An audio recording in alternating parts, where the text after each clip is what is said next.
கழகங்களில் வந்திருக்க முக்கியமான தகவல்களை இந்த ஒரு வீடியோவில் பார்க்கலாம். போக்குவரத்து கழகங்களில் டிரைவர் கண்டக்டர் உடைய வேலை வாய்ப்பை பெண்டிங் லிஸ்ட்டில் வந்திருக்காங்க.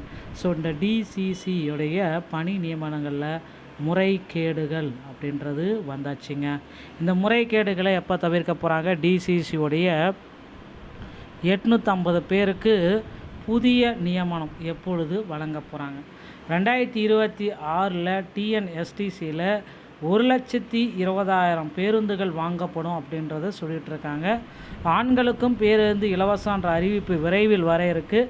ஸோ ஆண்கள் இனி மகிழ்ச்சியாக பேருந்துகளில் செல்ல எடப்பாடி வரப்போகிறாரு. ஸோ பெரிய அளவில் பார்த்திங்கன்னா அறிவிப்புகள் எல்லாமே கொடுக்க போகிறாங்க.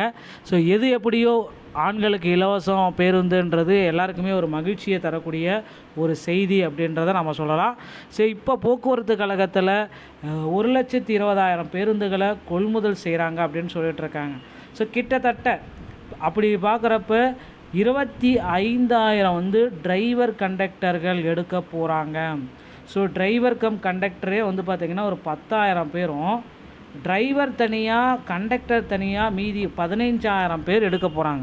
ஸோ போக்குவரத்து கழகத்தில் 2026 மிகப்பெரிய அளவில் ஒரு நோட்டிஃபிகேஷன்ஸ் வெளியிட போகிறாங்க. இதுவரை இல்லாத ஒரு வேக்கன்சிஸ் பார்த்திங்கன்னா போக்குவரத்து கழகத்தில் வரும். ஒருவேளை தனியாருக்கு மாற்றப்படுமா பேருந்து போக்குவரத்து கழகம் அப்படின்ட்டு எல்லா மக்கள் பயத்தில் இருக்கீங்க. ஸோ நிச்சயமாக தனியாருக்கு மாற்றப்படுவதற்கு வாய்ப்புகள் மிக மிக குறைவு. ஸோ கண்டிப்பாக தனியாருக்கு மாற்றினா பார்த்திங்கன்னா போக்குவரத்து கழகத்தில் நிறைய விபத்துகளை நம்ம சந்திக்க நேரிடும். அதனால் தனியாருக்கு மாற்ற வாய்ப்பே இல்லை. போக்குவரத்து கழகத்தில் புதிய விதிமுறைகள் அனைத்தும் விதிக்கப்படும் அப்படின்றத குறிப்பிட்டு சொல்லிகிட்ருக்காங்க.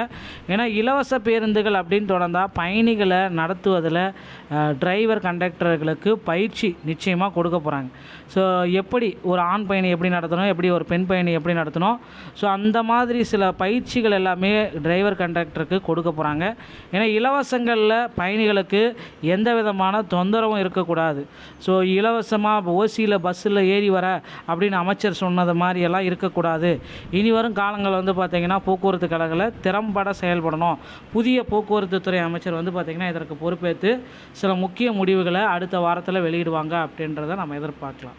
ஸோ டிஎன்எஸ்டிசியில் டிசிசியோடைய நியமனத்தில் முறைகேடு நடந்திருக்கு அப்படின்னு நிறைய பேர் குற்றம் சாட்டியிருக்காங்க.